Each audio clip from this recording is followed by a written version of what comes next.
For the first time in history, women in Cameroon, just as in most parts of the world, have not answered present at their respective ceremonial grandstands following the cancellation of Women's Day parade nationwide. At the various boulevards visited, women were void the stands, contrary to the previous years, which were often characterized with march-past sessions, singing, dancing, the display of interesting drama slots insinuating their rights and place in society. Today is March 8th, but due to the second wave of the COVID-19 pandemic, these women have lived the day like any ordinary one of the year. But how much do the women miss of the effervescence of this day, and what's their perception of the day? A day that signifies the right of the woman, what they have to do in society, help each other for the development of all activities that have to do with women empowerment, as well as other social activities.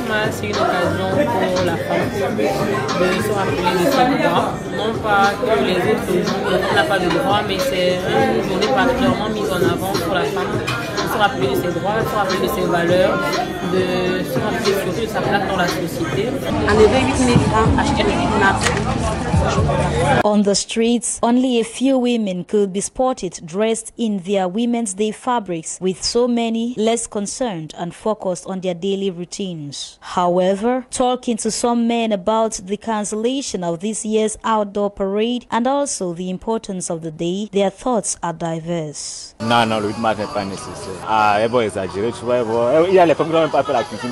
Alors c'est une journée très honorée. On l'a dédié déjà à la femme qui est ma femme, qui est ma mère, qui est ma soeur, qui est ma fille. Alors je suis de tout cœur avec ceux qui ont beaucoup pensé à nos mamans, à nos femmes. Although there have been widespread condemnation about the celebration of March 8th, bar attendants on their part could be seen cleaning up in preparation for the night. Meanwhile, to some women, this day is still of value, despite all odds, as some could still be found visiting beauty pageants and others making plans for the night. C'est pas en mettant la tenue qui est l'essentiel. Même avec mon vêtement, n'importe quel vêtement que je veux, pour l'essentiel que ça soit propre. Oui. Par exemple, on ne sait même pas là où va l'argent de ces pannes-là. On pourrait prendre ça, aller dans les orphelinats, aider les gens, aller dans les hôpitaux, aider nos frères qui souffrent un peu de partout. Nous sommes ici dans le littoral, nous fêtons alors que nos sœurs du sud-est sont dans la peur. Du coup, par solidarité, je ne sais pas si c'est par solidarité ou bien par... Nous devions aussi être avec eux, parce que nous ne pouvons pas célébrer le 8 mars alors que nos sœurs ne peuvent pas célébrer avec nous. Les enfants sont à l'école, on n'a pas fini. On vend même l'habit de fêtes, soi-disant fêtes des femmes. On vend l'habit à combien? Où c'est 8 000 euros. C'est quoi, 2500 j'ai acheté. C'est ça que je porte aujourd'hui. Observed under the theme, Women in Leadership are Achieving an Equal Future in a COVID-19 World, the day also seeks to honor the achievements of women and, to this effect, a wake-up call to all the women to be relentless in the fight against COVID-19 and other societal ills. And to every woman in the world, Happy Women's Day.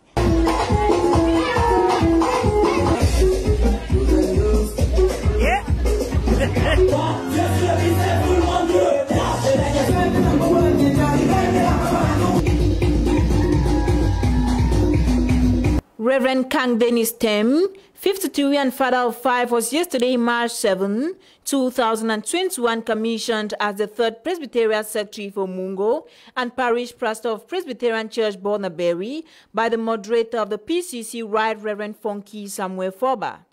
I promise, God being my helper.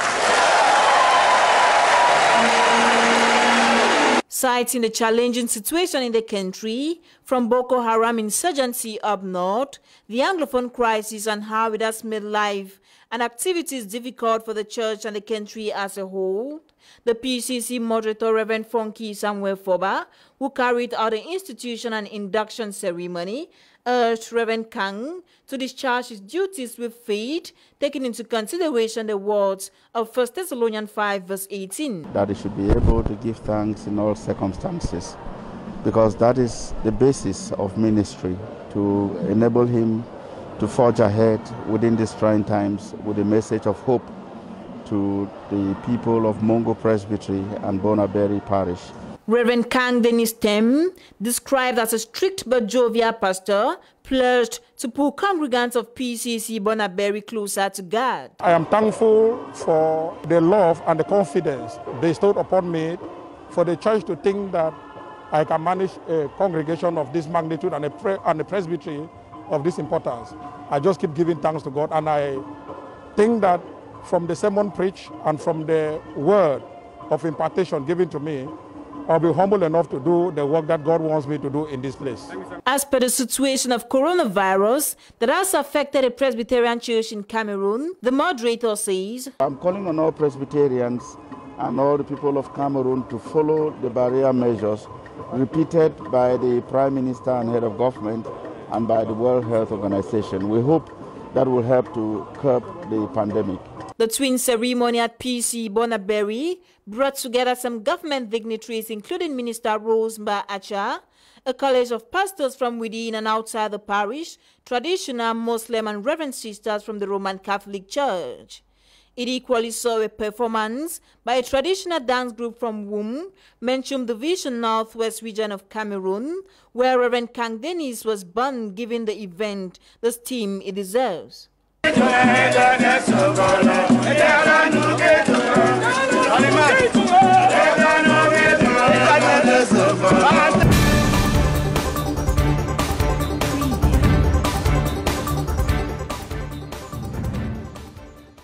One day after the celebration of the International Women's Day, which has been observed under the theme Women in Leadership are Achieving an Equal Future in a COVID-19 World, the extent to which women are responding to this call is focused on this story. During her address to the women yesterday, Minister Marie-Theresa Bena-Ondua added her voice to that of First Lady Mrs. Chantal Biya in inviting women massively to be flag bearers in the fight against COVID-19 in the country. Je les invite à se mobiliser davantage pour porter le leadership de la lutte contre le coronavirus. Today is March 9th, but unfortunately, this call can be described as that scenario of water being poured on a deck's back, given that the number of women spotted adhering to the COVID-19 preventive measures are still countable in public spheres. Who is to blame? Poor sensitization or mere negligence? From the former perspective, following the cancellation of nationwide parade by the women this year on 8th March by His Excellency President Paul Biya in a bid to curb the widespread of the coronavirus pandemic, this to some women also meant a limitation to the awareness and elaboration of the central theme to them, who unlike the previous years now resorted to daily routines with no directives on how to go about the day and season, thus no clue on what to celebrate and promote. Meanwhile, negligence towards the respect of anti-COVID-19 barrier measures is on the rise like a cankerworm in the society, and not just amongst the female folk to mention. 8th March is gone, but the theme, Women in Leadership are Achieving an Equal Future in a COVID-19 World, is what every woman must promote in order to make this year's edition of the International Women's Day go down memory lane with applause despite all odds. La Journée internationale de la femme, instituée depuis 1977 afin de faire valoir les droits de la femme et son apport dans la société, est devenue une véritable tradition au Cameroun en particulier, avec entre autres la production d'un pan spécial tous les ans, l'exposition et la promotion de l'entrepreneuriat féminin et de plusieurs autres activités. L'édition 2021, sous le thème Leadership féminin pour un futur égalitaire dans le monde de la COVID-19 est effectivement célébrée en pleine observation de la seconde vague de coronavirus, a été marquée plus positivement que la célébration des années précédentes qui était le théâtre de diverses dépravations de mœurs. Néanmoins, certains excès ont été observés, à l'instar de la tenue des festivités pour certaines femmes jusqu'au petit matin du 9, laissant ainsi l'opinion publique subjuguée et assoiffée de connaître quelles en sont les raisons. Si vous sortez aujourd'hui, vous allez les voir là d'ailleurs en train de faire du call box, voilà, vendre des bonbons et autres. Ce sont des activités qu'elles mènent 7 jours sur 7. Parfois, elles n'avaient même pas de repos. je pense que c'est dernièrement qu'on a commencé même à mettre à imposer des jours de repos pour qu'elle se repose. Et le 8 mars était généralement une journée festive parce que c'était le seul jour où elle pensait à elle. Parce que pendant toute l'année, une femme, elle pense à son mari, elle pense à ses enfants, elle pense à ses frères, elle pense à ses sœurs, elle pense à toute la famille. Et quand elle finit ça, il y a encore son petit boulot qu'elle a, sa petite activité qu'elle mène. Donc, ce qui fait que pendant pratiquement toute sa vie, en fait, elle s'occupe des autres. Elle ne s'occupe jamais d'elle. Et c'était ce jour où elles avaient justement l'occasion de sortir et d'être entre elles, les femmes, s'amuser. Parfois, ça a beaucoup débordé. Mais j'ai fini par comprendre qu'en réalité, c'était un ouf de soulagement qu'elles avaient. Elles pouvaient penser à elles ce jour. Pour d'autres, ayant fêté responsablement, comme les femmes de médias de ma Média Prime Télévision, leur reste à les encourager à continuer à impacter positivement les populations en tant que femmes, mères, épouses et sœurs, peu importe le lieu où elles se trouvent.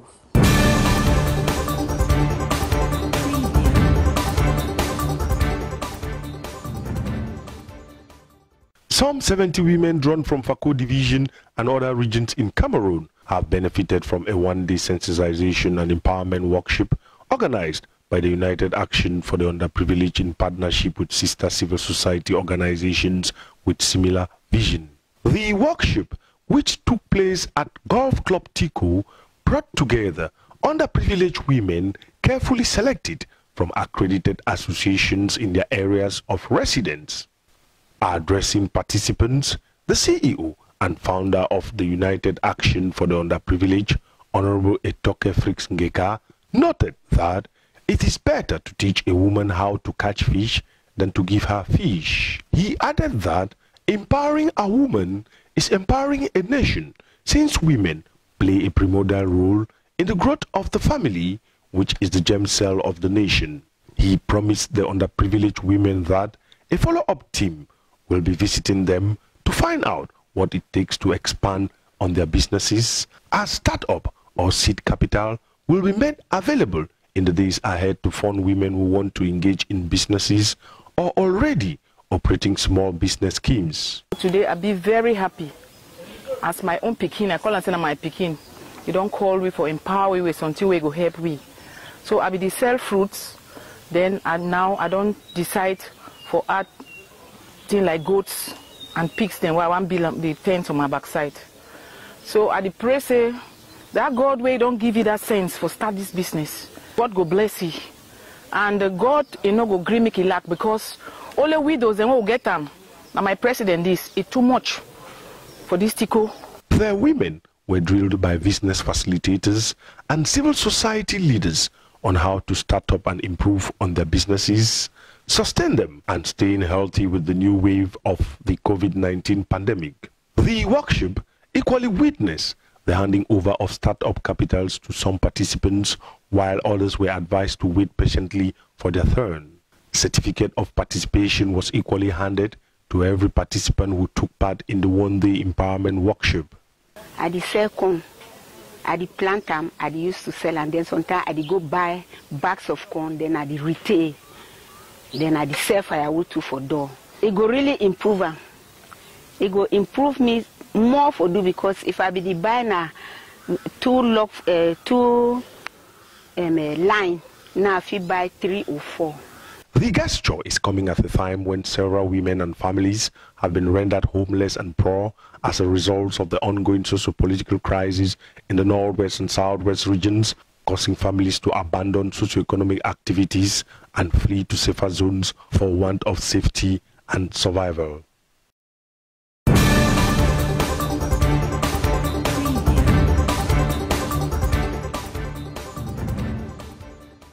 Alors que le Premier ministre chef du gouvernement Joseph John Gouté, sous très hautes instructions du chef de l'État, annonce une remobilisation totale pour freiner la propagation du Covid-19, l'on assiste tout de même à un abandon des mesures barrières dans certaines rues de Douala, comme c'est le cas ici au rond-point d'Eido. Le port du masque est quasi inobservé, pareil pour la distanciation sociale. C'est vrai qu'on ne porte pas le cache-nez aussi parce que ça étouffe. Non, les cache-nez sont là, ça étouffe parfois, mais sinon, on fait l'effort de respecter à notre niveau les mesures barrières.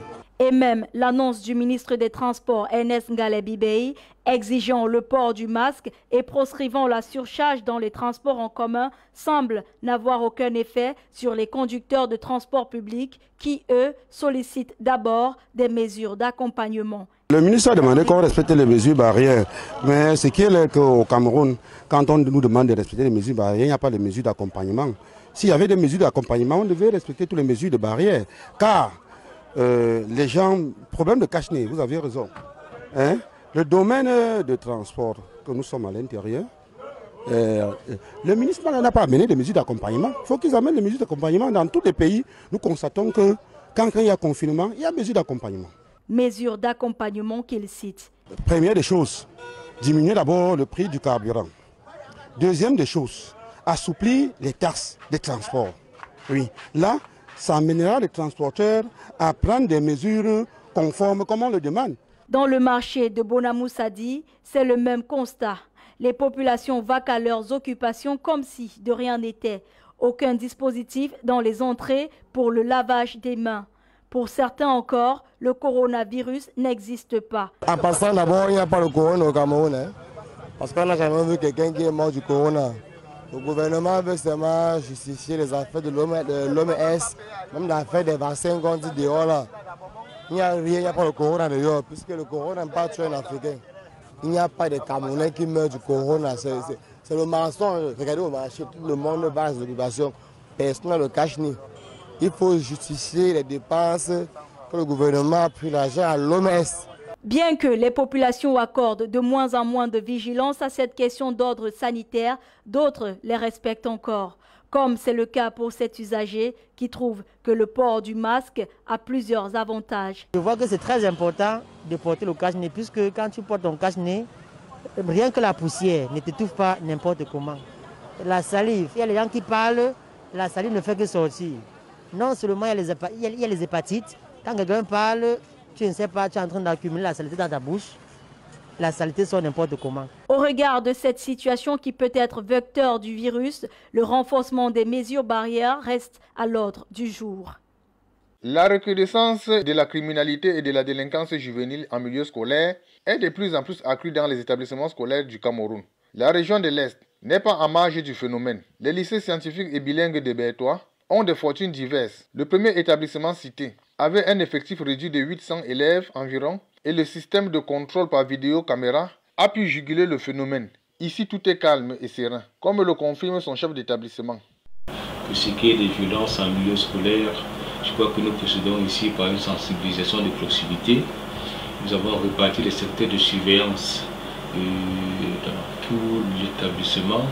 Et avec l'installation de la caméra de surveillance, n'est-ce pas, tout est sous contrôle. Nous procédons même non seulement aux visites, aux flux systématiques à l'entrée de l'établissement, mais nous faisons également des descentes inopinées dans les salles de classe. Ce qui fait que les enfants sont avisés, il n'y a pas de problème jusqu'ici.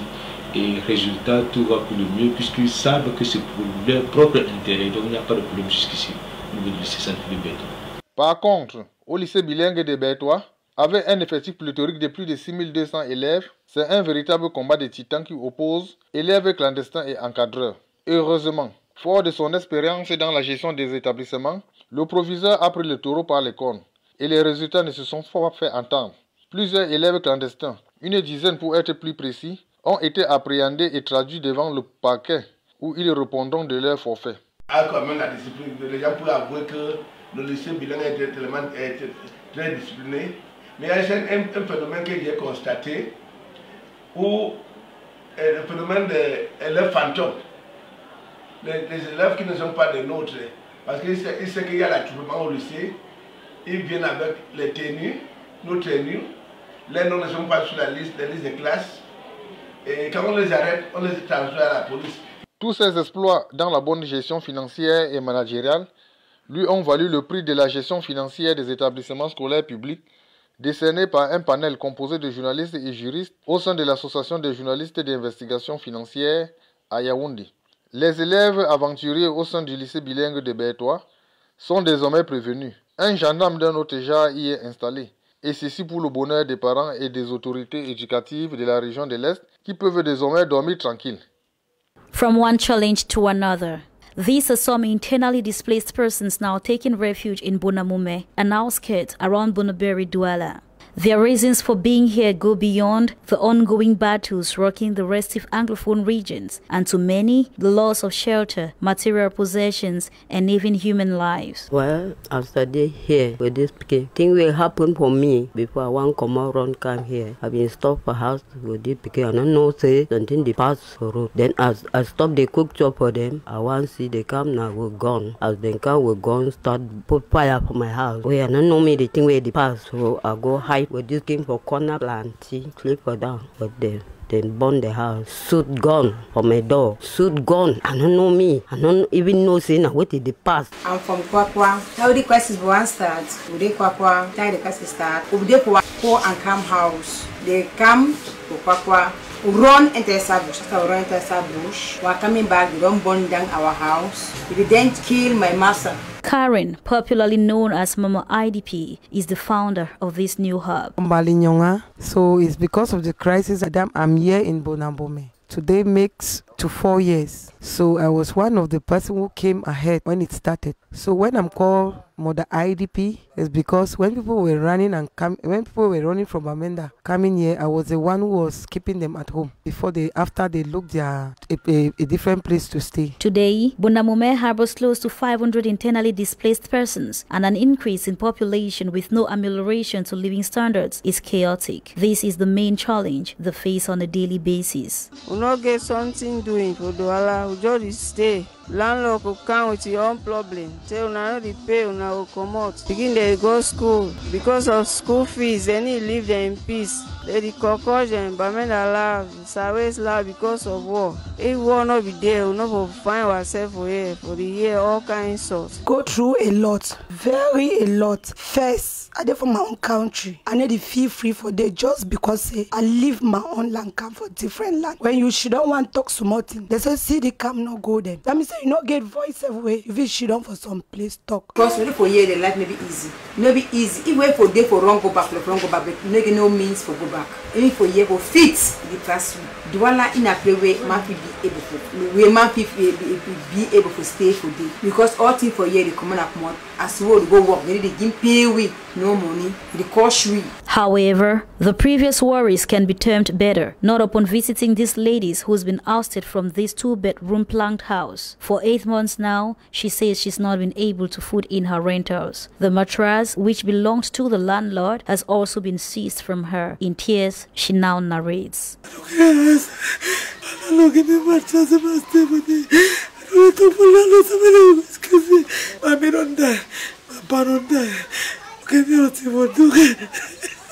Thanks to Karen, this lady's condition will temporarily be handled, but the unanswered question is for how long. From identity to ethnicity squabbles, their prolonged stay in Bonamume, inaccessibility to portable drinking water, but not limited to sexual harassment. These, the strangers say, are some of their worries. Most of us be jobless because sometimes if we want to go find work, they say that Anglo food, that barman that they don't come again. So most of them, they always give their work now within them. And why you see, we mostly for you, they show me. I take 10,000, 15,000, 20,000. I go turn them. Make that money, he help me so that I make management. I feed my own picking them. They are not getting nothing for talk. With their last resort for their voices to be heard being the media, these persons are calling on government's prompt response towards their challenges while soliciting the help of well-wishers, as their condition, they say, is becoming unbearable.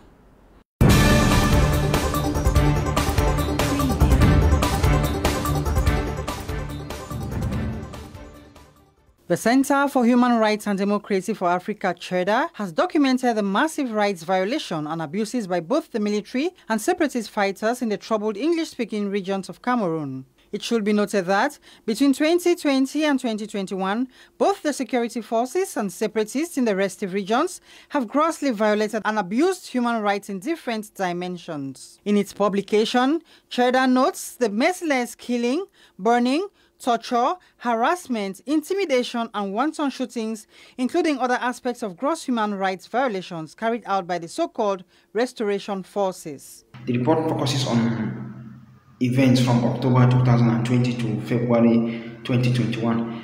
And in the report, we documented some of the atrocities such as extrajudicial executions, arbitrary arrests and illegal detentions, torture, retaliatory attacks, attacks on schools and villages, wanton destruction of property, as well as harassment and extortion of the population. According to Cheda, the separatists have wasted the lives of many people, such as the traditional rulers in a Saw village in Lebialem division in the southwest region, whose only crime was that they were performing their civic responsibilities to the nation by participating in the regional elections. In addition to the unending list of the gruesome acts perpetrated by the boys, popularly known as Amber Boys, Cameroonians have not forgotten about the 7 students of the Mother Francisca International Bilingual School in Kumba, who were killed in the most gruesome murder and left the nation in utter shock and disbelief.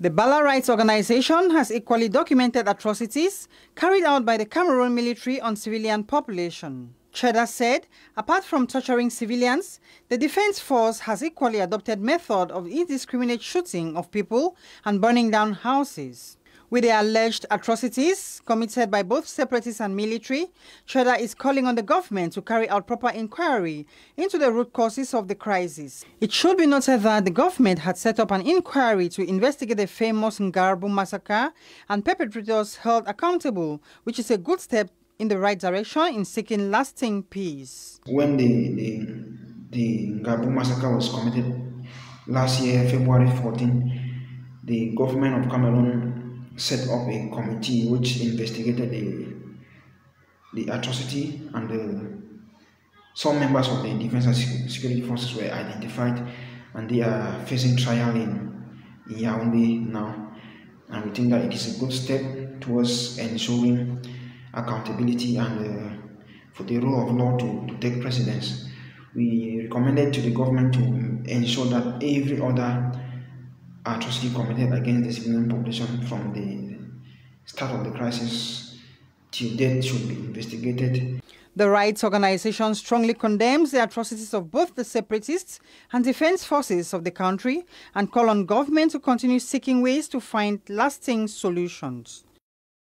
The economic lockdown caused by COVID-19 pandemic has caused untold hardship to the world, such as fall in production, salary cuts, unemployment, businesses shut down, and countries restricted in international trading. Across the world today, many women have lost their jobs, with many concentrated in low-paid jobs with extremely vulnerable forms of employment. Indeed, COVID-19 has dramatically increased the poverty rate for women and widened the gap between men and women who live in abject poverty.